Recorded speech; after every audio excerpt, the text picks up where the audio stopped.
अस्सलाम वालेकुम नाज़रीन मोहतरम, मैं फारूक हूँ और आप यहाँ फेसबुक और यूट्यूब चैनल मस्पीक्स देख रहे हैं जनाब। दुनिया इस वक्त ख़ास तौर पर जो मिडल ईस्ट है वो तारीख के ख़तरनाक तरीन मोड़ पे आ खड़ी है। और खबर यह है कि जनाब ईरानी सदर जो है वो हेलीकॉप्टर हादसे में जहाँ बाग हो चुके हैं। एक बड़े अजीब गरीब किस्म का हादसा जिसमें हेलीकॉप्टर क्रैश कर गया और ईरानी सदर साथ वज़ीर ख़ारजा थे, दीगर अहम जो शख्सियात थी वो भी इस मामले में शहीद हो गई, जहाँ भाग हो गई। और ये टाइम पीरियड बहुत ज़्यादा सेंसिटिव है इस वक्त, जबकि ईरान और इसराइल का सख्त तरीन तनाज़े चल रहा है। ईरान ने इसराइल पर एक तारीखी हमला कर रखा है और इसराइल ने जवाब में कहा था कि हम तगड़ा जवाब देंगे, कुछ दिन ठहर जाएं। और जिस तरह ये हादसा पेश आया ना, जो तफसीलात सामने आ रही हैं वो बहुत ज़्यादा मामला को कॉम्प्लिकेट कर रहे हैं। ईरानी हुकूमत की जानिब से अभी तो ये कहा गया कि वो हेलीकॉप्टर हादसे में जाँ बाग हो चुके हैं, अभी तहकीकात उनकी जारी हैं। लेकिन जो इस वक्त ईरानी मीडिया जो चीज़ें रिपोर्ट कर रहा है वो बहुत ज़्यादा ख़तरनाक है। वो ये है सबसे पहले कि हेलीकॉप्टर फ़िज़ा में ही तबाह हुआ है, डेब्रिस है, जो मलबा है वो बहुत ज़्यादा एरिया पे फैला हुआ था। अगर हेलीकॉप्टर क्रैश करता है किसी एक पॉइंट पे तो मलबा इतना ज़्यादा फैला हुआ होना नहीं चाहिए था। और फिर हेलीकॉप्टर में आग लग गई और अंदाज़ा करें कि चारों जो शख्सियात यहाँ तरीन उनकी बॉडीज जलकर खाकस्तर हो गई और वो पहचानने के काबिल भी नहीं है। और उसके अलावा जनाब पहले तो समझ ही नहीं आ रही थी कि हुआ क्या। मौसमी हालात को समझा जा रहा था कि जिम्मेदार हो सकते हैं, लेकिन 3 हेलीकॉप्टर थे।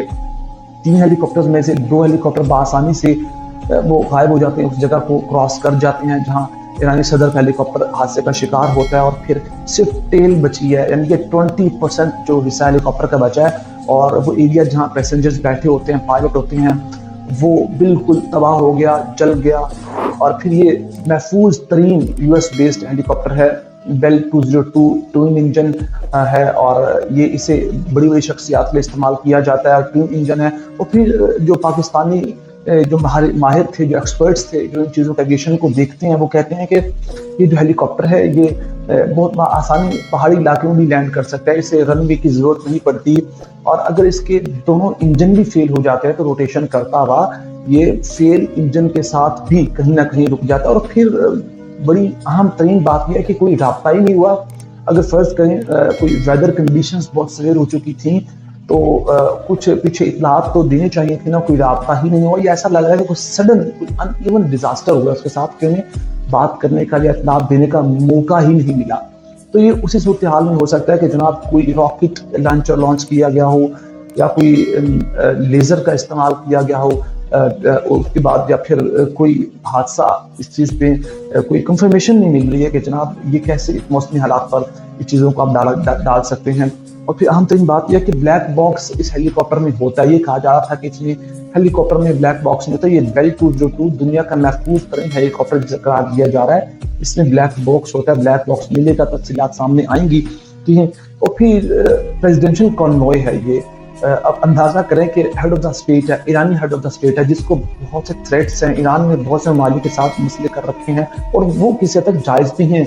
अमेरिका को देख लें, बहुत से वेस्टर्न अलाइज हैं, फिर खास तौर पर इसराइल है, और पाकिस्तान के बहुत से एविएशन के एक्सपर्ट्स हैं या फिर तज्जिया निगारों ने कोई सीधा सीधा उंगलियां उठा दी हैं कि जनाब ये हादसा कहीं से नहीं लगता। फिर उसके बाद ये भी कहा जा रहा है कि प्रेसिडेंशियल कॉन्वॉय था, महफूज तरीन अगेन हेलीकॉप्टर था, उनके साथ कोई सेफ्टी लेयर्स भी तो होती है ना। ये कोई छोटा मोटा जनरल या कोई छोटा मोटा अफसर या कोई एमपी टाइप का बंदा तो नहीं था। प्रेसिडेंशियल एक प्रेसिडेंट था, सॉरी, वो और उसके साथ तो बहुत सी सेफ्टी लेयर्स होती हैं, सिक्योरिटी लेयर्स होती हैं। कोई पीछे पैगाम नहीं दिया गया कि जनाब हमारे साथ ये मामला हो चुके हैं।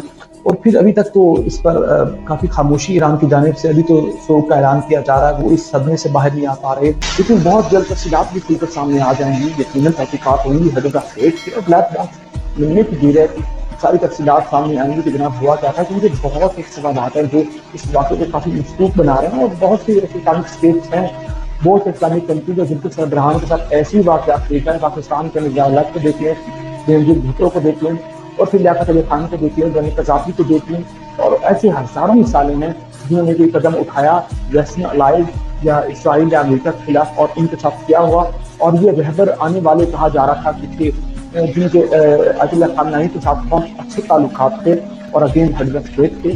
तो जो इस वक्त जो मालूमात हैं हमें शेयर नहीं है, लेकिन जल्द चीज़ें मज़ीद खुलकर सामने आएंगी। अपना बहुत सारा ख्याल रखिएगा, चैनल को जरूर सब्सक्राइब कीजिएगा। अल्लाह के बाद।